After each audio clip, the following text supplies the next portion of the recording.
মলি, ও চলে এলো আমার কাছে আমাদের সাথে থাকবে বলে। আমরা দুজন তো রোজই মৃত্যুর মুখোমুখি দাঁড়াচ্ছি। এবার এরকম অবস্থায় এই অবিবাহিত সুন্দরী মেয়েটাকে কোথায় রাখি? এরকম অবস্থায় মাথা গোজার জন্য তো আমি আর অন্য কোনো জায়গা পেলাম না। আমি ভাবলাম যে এখানেই চলে আসি, এখানেই সুরক্ষিত থাকবো। মাথা গোজার জায়গা পাননি বলে এখানে দৌড়ে দৌড়ে চলে এলেন?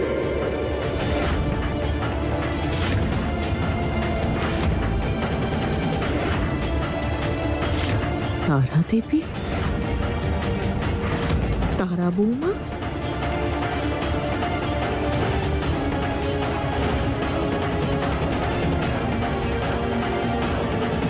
এটা আমাদের বাড়ি, কোনো সরকারি ধর্মশালা নয় যে যখন যে চাইবে এখানে থাকতে চলে আসবে।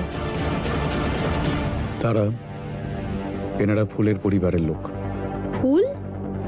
কে ফুল?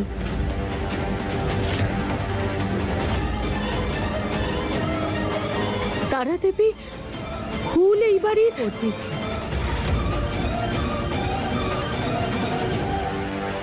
তোমাকে বলেছিলাম না তারা বৌমা, এই যে উনি নির্মলা দেবী, উনিই তো আমার বন্ধু ফুলের মা, যে কিছুদিন ধরে এই বাড়িতে আমাদের সঙ্গে রয়েছে।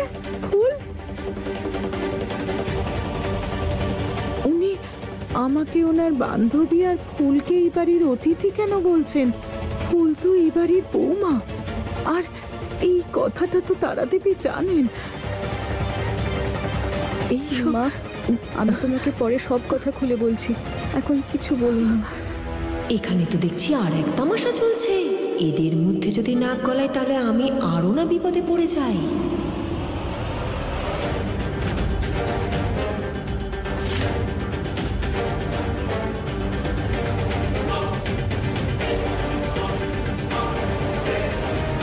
ইনি আপনার বন্ধু?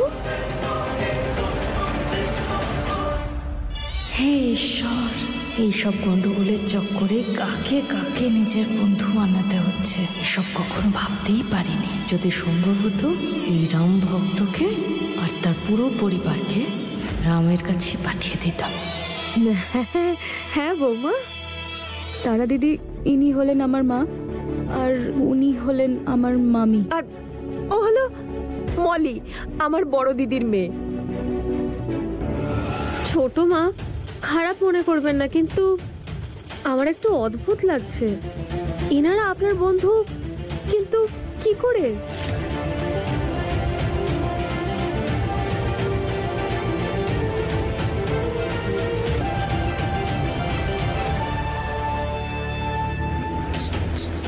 ব্যাপারটা তো ঠিকই, এদেরকে দেখে কি কেউ বলবে যে এরা আপনার বন্ধু হওয়ার যোগ্য?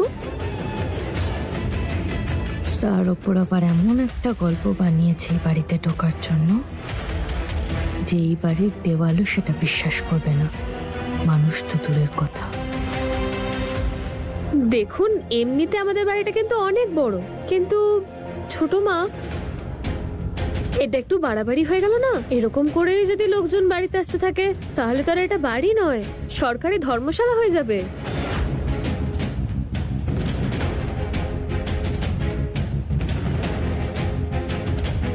তারা এমন ভাবে বলো না। তুমি তো শুনলে এনাদের সঙ্গে কি হয়েছে। এনারা সমস্যায় আছেন, আর এই বাড়ির একটা পরম্পরা রয়েছে, যারাই সমস্যায় থাকুক না কেন আমরা তাদের সাহায্য করি। আর এনারা তো আমাদের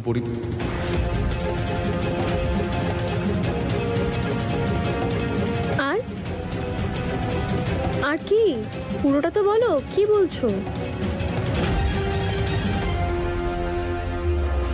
তারা বৌমা, দাদু ভাই এটা বলতে চাইছে যে যদি এনারা সরোজ বৌমার বন্ধুর পরিবার হন তাহলে আমাদেরই তো পরিবার। যদি ওনারা বিপদে পড়ে থাকেন তাহলে এই বিপদে আমাদের সাহায্য করা উচিত। ঠিক আছে, আমি বুঝেছি আপনাদের সমস্যাটা। আপনারা খুব বিপদে পড়েছেন, সমস্যায় আছেন, তো আমি করব আপনাদের সাহায্য।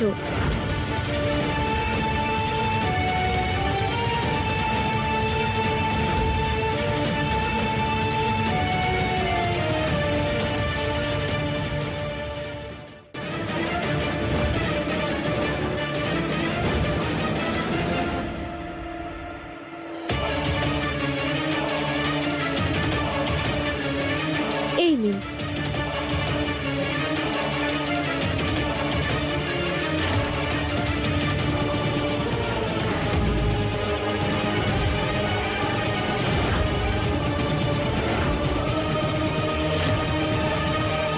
তারা, এটা কি করছো তুমি?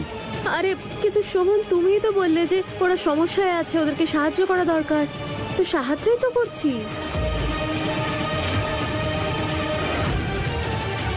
এমনিতেও আমরা তো কত জায়গায় দান করি, কিছু টাকা যদি ওনাদের দিয়ে দিই তাহলে কি হবে? লজ্জা পাবেন না। এমনিতেও আপনারা তো আমাদের কাছে সাহায্যের জন্যই এসেছিলেন, সাহায্যই তো করছি আপনাদের। আমাদের এই বাড়ি থেকে তো কোনো ভিখারিও খালি হাতে যায় না, আর আপনারা তো হলেন অতিথি।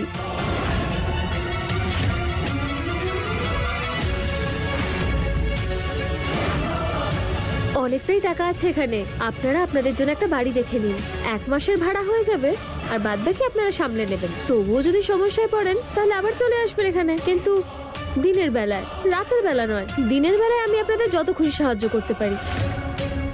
এবার আপনারা আপনাদের বাড়িতে শান্তিতে আর সম্মানের সঙ্গে থাকতে পারবেন।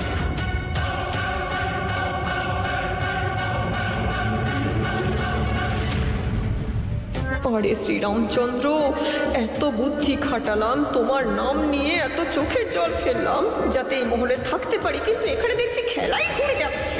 এবার যান এখান থেকে। চোখের জল ফেললাম যাতে এই মহলে থাকতে পারি, কিন্তু এখানে দেখছি খেলাই ঘুরে যাচ্ছে। এবার যান এখান থেকে। কিন্তু আপনারা যখন চলেই যাচ্ছেন, তাহলে আপনাদের সঙ্গে এই বাড়ির আরেক অতিথি, আপনাদের সবচেয়ে মূল্যবান সম্পদকেও আপনাদের সঙ্গে নিয়ে যান।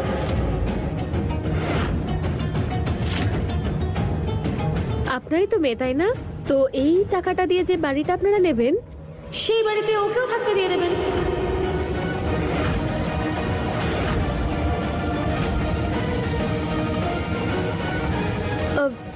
ছোট মা, আপনার এতে কোনো অসুবিধা নেই তো? তারা, তুমি এটা কি বলছো? কি ভুল বলেছি আমি? ঠিকই তো বলছি। পুরো পরিবার যেখানে থাকবে সেখানেই তো ফুল থাকবে, তাই না? ও এখানে থেকে কি করবে?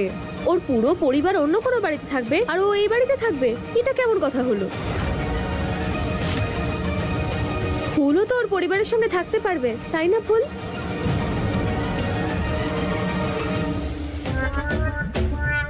মলি, তোর কপালটাই খারাপ রে। আমি তো ভেবেছিলাম যে এখানে এসে আমরা থাকতে শুরু করব, তুইও কয়েকদিন এই মহলে থেকে মজা পাবি, কিন্তু না, এই শাকচুন্নিটা পুরো খেলাটাকেই ঘুরিয়ে দিল। আরে এ তো আমাদের সাথে সাথে ফুলকেও পাঠাবে বলছে। তারা, তুমি আমার বৌমা,